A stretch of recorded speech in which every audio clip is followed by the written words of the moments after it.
and Krispy Kreme donuts are partnering together for a nationwide launch across the North America, starting already. They've been into this about 18 months so far in the testing, but are trying to place them in all of the McDonald's locations by 2026. Now, this is an interesting one and really important to think about as we get to speaking about Krispy Kreme specifically, but they started this test about 18 months ago in 160 restaurants in Kentucky. Actually, I found it really fascinating that it was between two cities. There's 160 McDonald's with around two city locations, which is really odd, but that's in Kentucky. And they did this pilot. And what both Krispy Kreme and McDonald's found was that the pilot exceeded their initial expectations. Every time they went to do something, it exceeded expectations. So they've decided to move forward with this and broaden the scope of what they're doing and nationalize this and move this nationwide. Now, Nia, go ahead and move to the next slide. Now, what this means in a couple of different ways, and I wanted to point out for McDonald's and Krispy Kreme what it meant for them, and then we'll shift over to what does that mean in our world for small and medium-sized businesses. What McDonald's was seeking to do, we think of them as the burger and fries people, right? And all of those offerings, the Big Mac, the things that you've seen with the golden arches over the course of many, many decades. But they've always, for a number of years, been in the breakfast business. And what they're attempting to do is to lift what's going on in the revenue for the breakfast business and all-day coffee offerings. Think of what's going on with a number of coffee houses.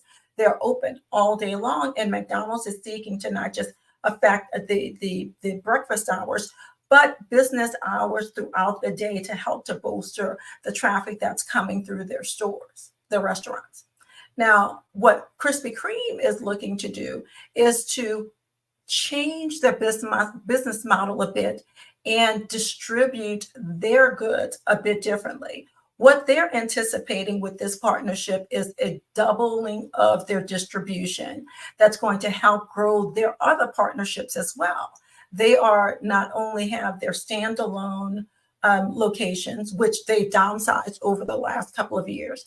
But what they've done is move them to strategic areas that allow for a greater distribution that they have with partnerships with grocery stores, as well as some gas stations. So they're in a number of different places, and McDonald's is the third distribution area that they're looking to have. Go ahead and move to the next one, Nia.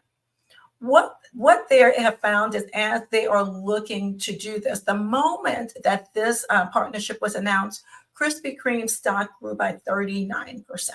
Now, that is profound for them because over the last couple of years, they were looking actually at a decline. I lived in a different market. I now live in California, but I was previously on the East Coast. And there was an announcement a few years ago where they were closing locations. And I ran across a number of them that were literally changed to banks. But what they've done is they pulled back and they changed their business model. They pivoted and said, we know we have a good product. We just need to find a different way to distribute and to get our product out to market. So they started doing things in different markets and getting their product in grocery stores, in gas stations, places where people were patronizing that could be a grab and go that allowed them to move down their costs, have wider breadth, and to be able to distribute their goods a bit differently. Now, as we move forward, one of the things that I thought was really utterly fascinating about this is how both businesses are benefiting. But for us as small business owners and medium businesses, we need to embrace a couple of things. We've spoken often about here in this space of considering our partnerships. Who are we working with and why are we working with them? And in this instance, this was a strategic partnership that would allow these two businesses to expand into different markets in a different way. So these are, for Krispy Kreme, entirely different market. This partnership with McDonald's will be exclusive in fast food restaurants. They're not going to enter in any other fast food space besides McDonald's. This will also allow a diversification in sales channels that's going to allow broadening of penetration. because they are going to be able to distribute nationally in a different way. They're going to not only expand with McDonald's and get a greater footprint, but they are also going to be able to work with other grocery stores, people that were looking to deal with only national businesses, and expand the distribution with their current business model. So they're able to penetrate a bit differently and expand without them having to take on extreme costs to do that expansion. They're able to, in this instance, optimize their production and delivery with their existing sources.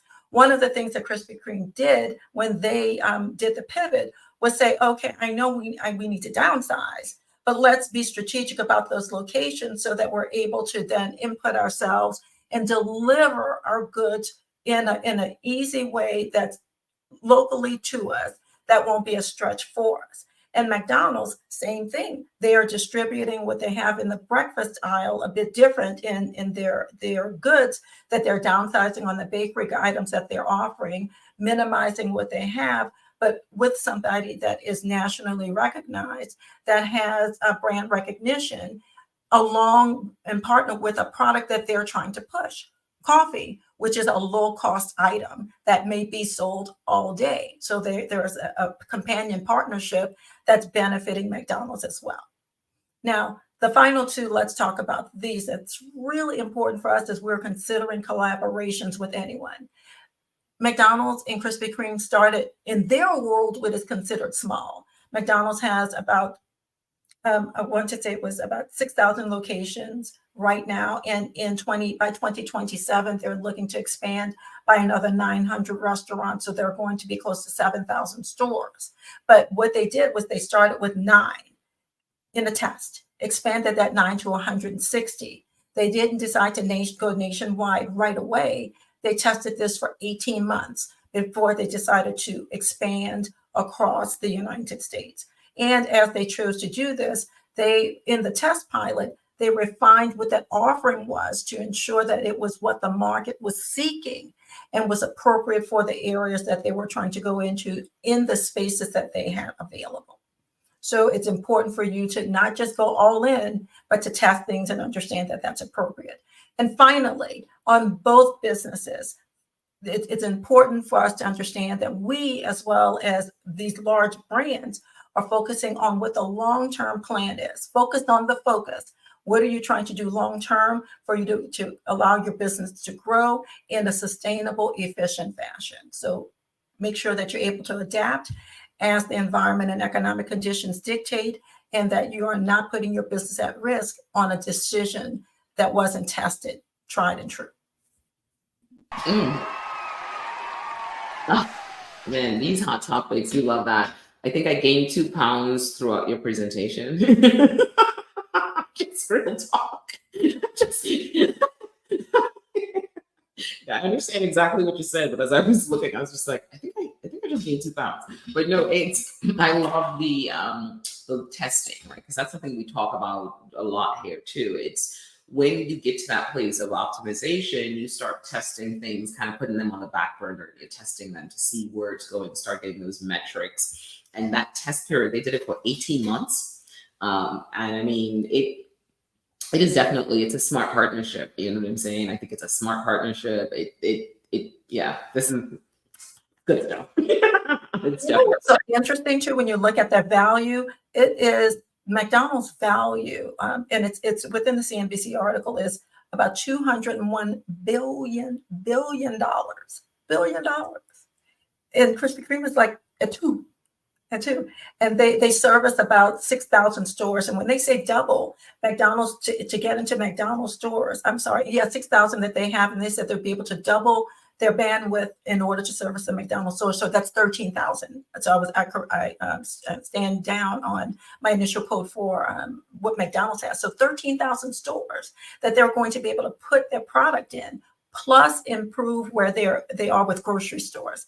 It's just crazy within where they are now. So they said, no, let's look at this. How do I efficiently do this? And I thought about Michael, and how do we do this smarter? How are we wiser? How do we bring more flow through? How do we just make this easier and not take on the additional hardcore costs that's going to really hurt and strain our operation. How do we do this in a smart way? So I thought that was just really cool the way that worked out. No, definitely. I think it's really a smart business model. I'm excited about it. Mike, what are you thinking?